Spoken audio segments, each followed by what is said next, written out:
안녕하세요. 연애 결혼을 한 남편과는 그렇다 할 문제가 없는데, 다른 분들과 다름없이 시댁, 특히 신우와 문제 때문에 이렇게 사연을 보내게 되었습니다. 남편이로 2살이 많은 신우는 이미 제가 남편과 연애 중에 결혼식을 올려 가정을 꾸리고 살고 있었습니다.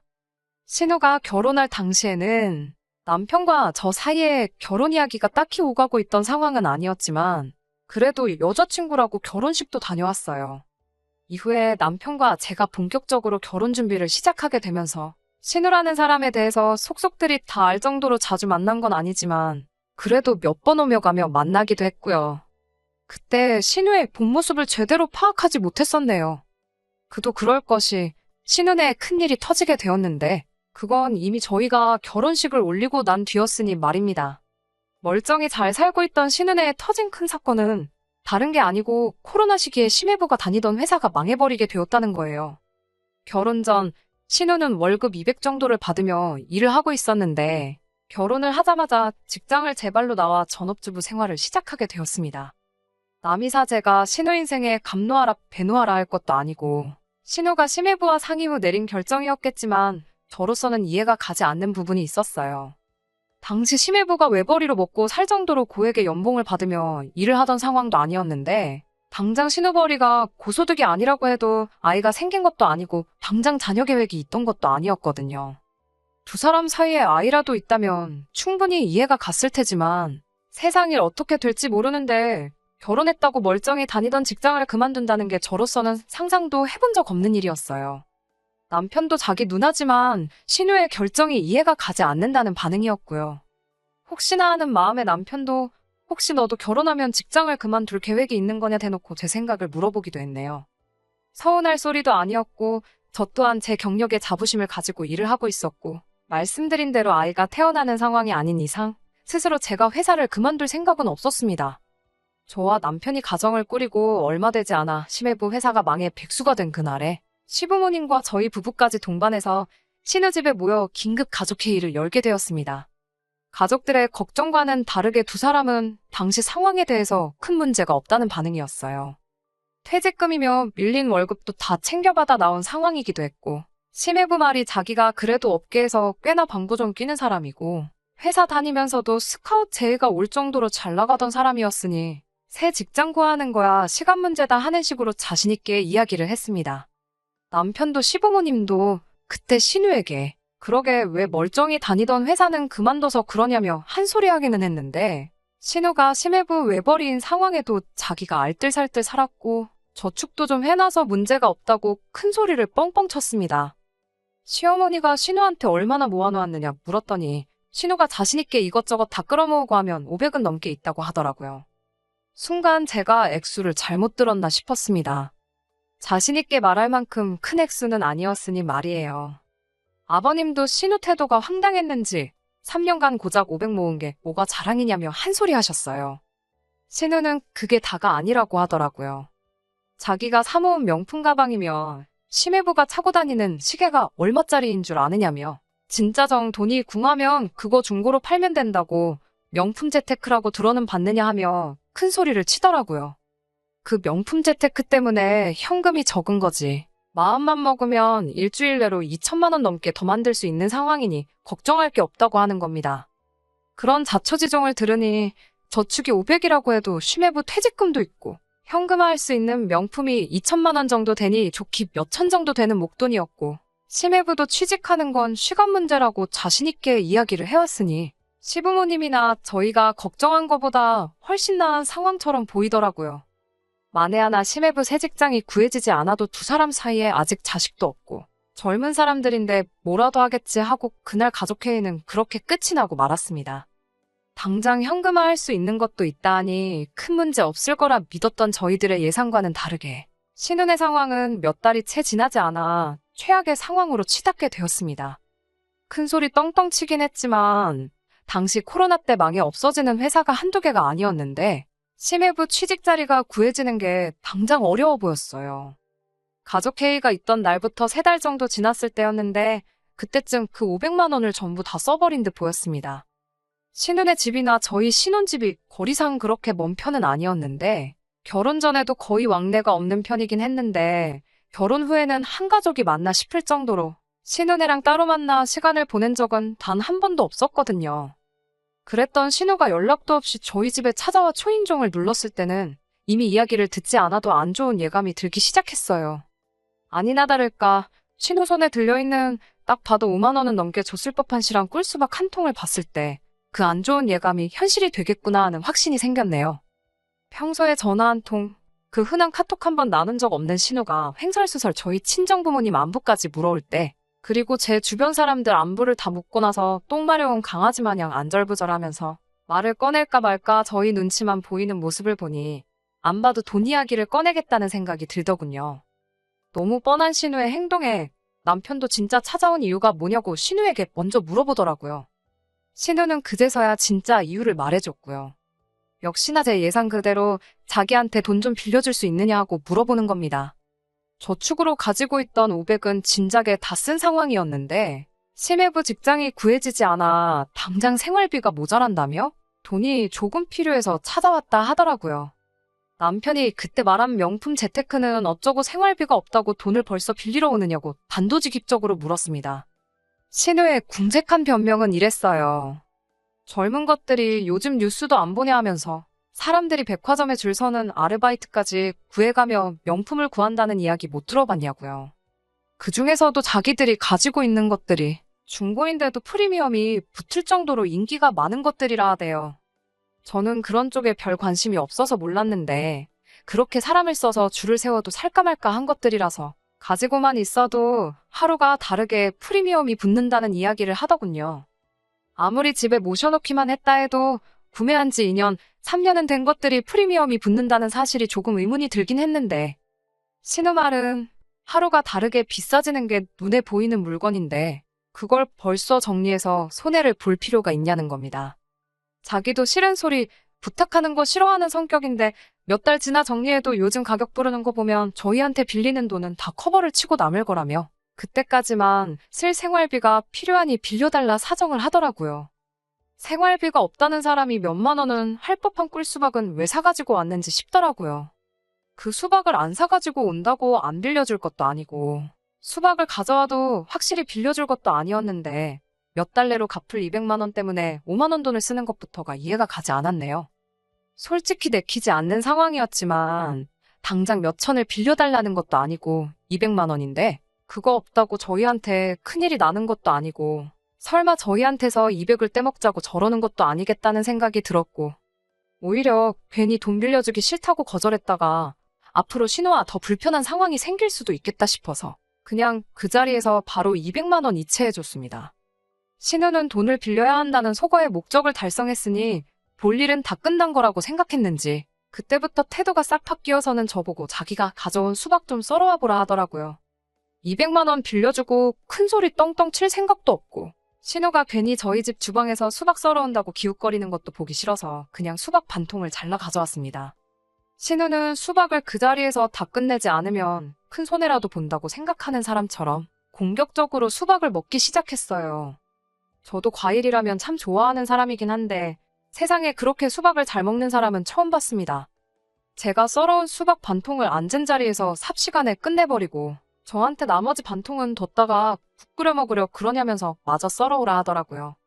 그래서 그냥 남은 수박 반 통은 심해부랑 드시라고 말하고 랩에 잘 싸서 신우 손에 돌려보냈습니다.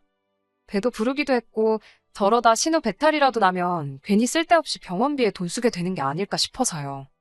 신우도 돈도 이미 이체를 받았겠다. 신이 나서 나중에 돈 갚을 때 연락한다며 뒤도 안 돌아보고 저희 집을 나섰어요. 남편은 그런 신우가 쪽팔렸는지 신우가 나가자마자 저한테 면목이 없다며 사과를 해오대요. 좋은 게 좋은 거라고 저도 반대로 제 언니가 신우와 같은 상황에 처하게 된다면 아마 도와주고 싶었지 않을까 하고 그냥 괜찮다 말하고 넘어갔습니다.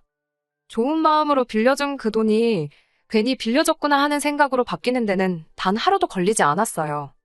다음날 신우 SNS에 오랜만에 남편과 백화점 데이트라고 하고는 사진이 몇 장 올라왔어요. 사진은 어디 교회에 있는 분위기 좋은 카페까지 가서 찍은 것 같은데 테이블 위에 자랑이라도 하듯 그날 백화점에서 사다 나른 것들을 전부 상의에 올려놓고 자랑이라도 하듯 사진을 찍어 올렸더라고요.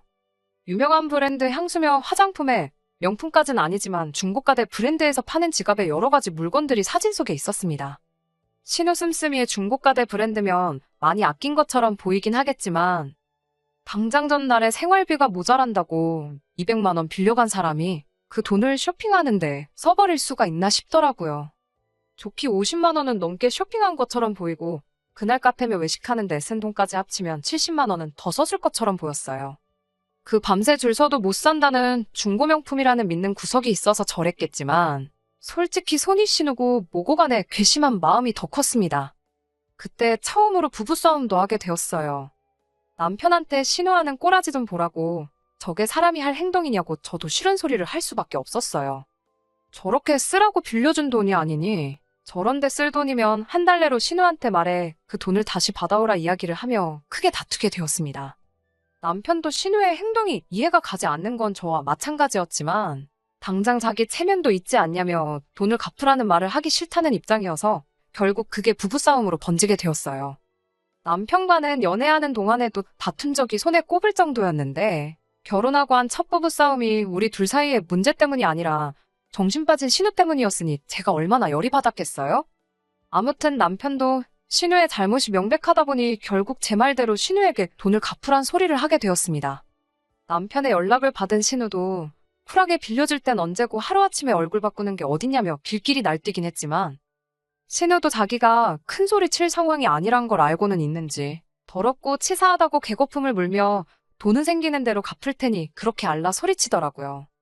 그러면서도 니들이 먹은 수박값은 빼고 주겠다고 190만 원만 돌려주겠다고 하는데 더 길게 말하기도 싫어서 그럼 그렇게 하라고 하고 한 달 내로 돈이나 갚으라 말하고 전화 끊어버렸습니다. 하지만 이건 시작에 불과한 일이었어요. 진짜 큰 사건이 저희한테 빌려간 돈을 갚기도 전에 일어나게 되었거든요. 시부모님이 갑작스럽게 가족회의 소집을 하길래 영문도 모른 채 퇴근하자마자 남편과 시댁으로 향했습니다. 시댁문 앞에서부터 공기가 가라앉아 있는 걸 보니 이게 보통 일은 아니겠구나 딱 봐도 알겠더라고요. 취직 자리는 이미 정해져 있는 거라 외치며 언제나 당당하게 큰 소리 치던 심해부 모습과는 다르게 문 열고 들어가니 심해부는 시부모님 앞에 무릎까지 꿇은 상태로 고개 숙인 채 아무 말도 안 하고 있더라고요. 신우는 얼마나 울었는지 눈이 퉁퉁 부어서는 문 열고 들어오는 저희를 보자마자 니들 때문에 쫄딱 망했다며 발을 동동 구르면서 소리를 치기 시작했습니다. 얼마나 뻔뻔하면 이걸 가지고 저희 때문에 망했다고 하는 건지 시부모님이 상황 설명을 해주셨는데 듣는 내내 어이가 없더라고요. 사건의 발단은 저희가 신우한테 빌려준 돈을 갚으라고 통보한 시점에서 시작되었답니다. 당장 신우네가 그날 빌려간 돈에서 반 가까이 쓰기도 했다 보니 울며 겨자 먹기로 그냥 명품들을 정리하기로 결정을 했다고 합니다. 그런데 막상 정리하기 시작하니 또 그놈의 본전 생각이 났나 봅니다. 값은 제 예상보다 훨씬 잘 쳐줘서 신우가 말한 대로 2천만 원 정도 되는 돈을 곧장 마련했는가 봐요. 3년 가까이 쓴 물건을 자기들이 산 값보다 비싸게 팔았으면서도 저희한테 돈 200 갚고 나면 손해가 더 크다고 생각했나 봐요. 당시 심해부가 받아온 퇴직금은 심해부가 조금이라도 불려보겠다고 그 돈을 가지고 코인이며 주식이며 이것저것 해서 나름 굴리고 있었나 봅니다. 그런데 그게 좀 수익이 나기 시작했던 건지 그 돈에 명품 팔아온 돈을 합쳐서 돈을 좀 더 굴려서 저희한테 갚을 돈이며 당장 몇 달치 생활비며 마련해볼 요량이었나 봐요. 그런데 코인에 묶어놓았던 그 돈이 며칠이 채 지나지 않아서 휴지 조각이 되어버린 거예요. 그러니 신우가 말한 니들 때문에 쫄딱 망했다는 그 뜻이 니들이 돈을 갚으라고 하지만 않았으면 자기들이 코인같이 위험한 곳에 투자를 했겠냐는 소리였던 거고요. 보통 시가족 관련된 일은 남편이 알아서 하게 저는 아무 말 안 하는 편이긴 했는데 그때는 저도 어이가 없어서 누가 그 돈을 가지고 투자하라고 떠밀었느냐고 한마디 했습니다. 신우랑 제 어원성이 높아지기 시작하니 시부모님이 나서서 중재를 하기 시작했는데 팔은 안으로 굽는다고 시부모님이 신우 편을 들어주더라고요. 신우가 상황이 얼마나 안 좋았으면 동생네인 너네한테 돈을 빌려달라 했겠느냐며 얼마나 어려운 결심을 한 건데 너네는 그런 속도 모르고 얼마 되지도 않는 돈을 가지고선 갑질을 하느냐고 저희를 나무라시는 거예요. 물론 그때 신우가 날려먹은 게 한두 푼이 아니고 전 재산이었으니 시어머니 입장에서는 신우 기분 맞춰주기 위해 그러신 거라 생각하면 이해할 수 있지만 당장 그 순간에는 저도 우라가 치밀고 어이가 없었습니다. 아무튼 심해부가 새로 취직하는 건 당장 물 건너간 상황인 것 같았고 시부모님이 신우 기분을 조금씩 맞춰주며 중재안을 꺼내왔습니다. 두 분 노후 자금을 털어서라도 신우네 살 길을 열어줄 테니 조금만 기다려달라는 거였고, 그동안 신우네 생활비는 저희가 빌려주는 걸로 합의를 하자 하시는 겁니다. 내키지는 않았는데 신우가 그 자리에서 중내산에 난리 부르스를 추고 있던 상황이다 보니 남편도 이대로 저랑 신우랑 대판 싸우게 하는 것보다 빨리 상황을 종결시키는 게 낫다고 판단했는지 알겠다고 대답을 하더군요. 곧 죽을 것처럼 소리를 빽빽 지르던 신우가 기운 차리고 시댁에서 나가고 나니 그제서야 시부모님이 제 기분을 풀어주시려 노력하더군요. 상황이 상황이니만큼 서로 도와야지 않겠냐며 저를 이해시키려 했습니다. 하지만 저도 화가 풀리지 않은 상황이라 시부모님이고 신우고 뭐고 할 말은 해야겠다 싶어서 두 사람 아직 한창 때다이고 사지멀쩡한테 어디 아르바이트라도 구하면 두 사람 생활비 못 벌겠냐며 한 소리 했네요. 시어머니 말은 그래도 우리 사위가 날고기던 사람이라는데 어디 일용직을 나가라 할 수는 없지 않느냐. 다니던 회사도 돈이 적다고 결혼하자마자 때려치는 신우인데 어디 아르바이트 나가서 하겠느냐며 일단 신우네 가게를 하나 차려줄 생각인데 신우네가 일어나면 당신들이 개입해서라도 돈을 꼭 갚게 하겠다고 하시더군요. 만에 하나 신우네가 저희 돈을 안 갚을 것 같으면 당신들이 대신 갚아주겠다 하시며 저를 달래는데 제가 무슨 용가리 통뼈라고 신우 때문에 이제 시부모님하고도 갈등을 만들겠나 싶어서 저도 거기서 한 수 접고 들어갔습니다. 그리고 그렇게 시간이 흘러 지금에 오게 되었어요. 시부모님 인맥으로 가게 차리며 음식 레시피며 해다가 신은혜한테 한돈을 전문적으로 취급하는 고깃집을 하나 차려주게 되었습니다. 그 기간 동안 저희가 신우한테 생활비 하라고 보내준 돈이 쌓이고 쌓여 1,800만 원이라는 거금이 되었고요. 예상했지만 신우나 심해부가 아르바이트라도 하면서 한 푼이라도 벌어오는 일은 없었고요. 그걸 보니 참 끼리끼리 잘 만났구나 싶더라고요. 염치가 없어도 어떻게 저렇게 부부가 쌍으로 없을 수가 있는지. 아무튼 그렇게 신우네 가게도 오픈을 했고 심해부도 결국 취직을 포기하고 두 부부가 사람 안 쓰고 인건비 아껴가며 가게를 꾸려나가게 되었습니다. 가게 오픈한 뒤로는 저희도 생활비를 더 이상 융통해주지 않았고요. 신은혜가 빌려간 돈이라며 10,000원 한 장 갚은 적은 없었지만 시부모님과의 약속도 있고 해서 최대한 신경을 안 쓰고 살기로 했어요. 신은혜 집이 저희 집에서 가까웠던 것처럼 신은혜 가게도 저희 집에서 그렇게 멀리 있지 않았거든요. 그렇게 꼴보기 싫은 신우였지만 남편도 자기 누나라고 도와주고 싶은 마음이 있었는지 누나네 매상도 올려줄 겸 외식이나 하자고 하면서 신은혜 가게에 데려가고 그랬어요. 아무리 한돈이라고 해도 저는 돼지고기를 그렇게 좋아하는 사람은 아니었거든요. 한두 번이야 괜찮지만 남편은 틈만 나면 신우네 가게 가서 매상 좀 올려주자 저를 데려가는데 한두 번이야 맛있게 먹지 일주일에 2-3번씩 가서 식사를 하니 그것도 고역이더라고요. 일부러 저한테 분풀이한다고 안 좋은 고기만 골라서 주는 건지 고기는 온통 비계 덩어리밖에 없었고 그래서 하루는 돈 내고 돼지 비계나 먹을 바에 그냥 된장찌개에다가 공깃밥 해서 한 끼 해결하는 게 낫겠다 싶어서 고기는 남편 먹을 1인분만 시키고 저는 찌개랑 밥이나 달라고 했어요. 그래도 된장찌개는 시부모님 인맥 통해 유명한 집에서 레시피를 받아온 거라 맛이 괜찮았거든요. 그런데 식사 마치고 나서 계산할 때 보니 남편이랑 둘이 와서 삼겹살 2인분 먹었을 때보다 돈이 더 나왔더라고요. 몇 번이나 먹었던 거라 이상해서 계산서를 살펴보니 1인분만 시킨 삼겹살이 2인분으로 찍혀 있는 거예요. 그래서 신우한테 계산이 잘못된 것 같다고 우리는 고기 1인분만 먹었지 않느냐고 물으니 신우가 목에 핏줄까지 세워가며 저한테 정색을 하더라고요. 고깃집 처음 와보냐고 이런 데 오면 2인분부터 주문을 받아주는 거 모르냐고 하는 겁니다. 가스비에 인건비에 그런 거 빼고 나면 1인분만 팔면 자기들은 손해를 본다면서 아무리 가족이라지만 너무 염치가 없는 거 아니냐. 원래 이런 건 가족일수록 계산 확실히 해야 하는 거 모르냐며 입에 또 주특 끼인 개거품을 물기 시작하는데 무슨 말하는 건지는 알겠는데 그럼 애초에 저희가 주문할 때부터 말을 해주던가 아니면 애초에 2인분어치 고기를 주던가 했어야지 밥 다 먹고 나서 나갈 때 돼서 이러냐고 따졌지요. 거기에 당시 오픈 이벤트랍시고 고기 2인분 시키면 된장찌개는 서비스로 주고 있었거든요. 서비스로 나와야 할 된장찌개도 돈을 받고 구경조차 못해본 고기 1인분도 돈을 받으니 어이가 없었습니다. 그 자리에서 따져서 계산 똑바로 하는 방법도 있었지만 저는 그 자리에서 신우에게 듣고 보니 형님 말이 맞는 것 같다고. 아무리 가족이라도 계산을 확실히 했어야 하는데 제가 그걸 몰랐던 것 같다고 한 수 접어주고 신우가 찍어준 대로 15,000원 더 계산해줬습니다. 그리고 신우한테 그동안 하지 못한 말을 쏟아내기 시작했어요. 아직 안 갚은 내 돈 200에 그동안 생활비로 가져간 1,800. 사실 원금만 받아도 감지덕지라고 생각했는데 아무리 가족끼리라도 계산은 확실히 해야 하는 거 아니겠냐고요. 시중금리로 이자까지 계산해서 1원 단위까지 다 받아낼 테니 그렇게 아시라 말하고 그동안 돈 한 푼 갚은 적 없으니 쌓여있는 연체이자까지 다 계산하겠다 했습니다. 그 말이 끝나기 무섭게 신우 표정이 굳더라고요. 그 와중에도 신우는 괜히 약하게 나가면 지는 거라 생각했는지 너 때문에 본 손해가 얼만데 내가 그 돈을 왜 갚냐며 돈을 안 갚겠다고 배째라 나오더군요. 거기서 더 크게 실랑이는 하지 않았어요. 대신 그 길로 집에 가지 않고 시댁으로 향했습니다. 난데없이 들이닥친 저를 보고 당황하는 시부모님 앞에 신우가 했던 말 그대로 읊어주고 내 돈을 갚을 생각이 없어 보이니 어머님, 아버님이 바로 갚아주셔야겠다 말을 해줬어요. 시부모님이 당황해서 그래도 신우가 돈을 갚을 여유가 생길 때까지 시간을 줘야 하는 거 아니냐며 저를 달래려 하시기에 신우가 안 갚는다고 했다는 말 못 들으셨냐고. 그러니 약속하신 대로 어머님, 아버님이 그 돈을 갚아주셔야겠다 말했습니다. 결론부터 말씀드리면 제가 신우한테 빌려줬던 돈은 이자까지 계산해서 싹 다 받아냈습니다. 기간이 그렇게 길지 않으니 이자로 받은 돈은 그렇게 크지 않아요.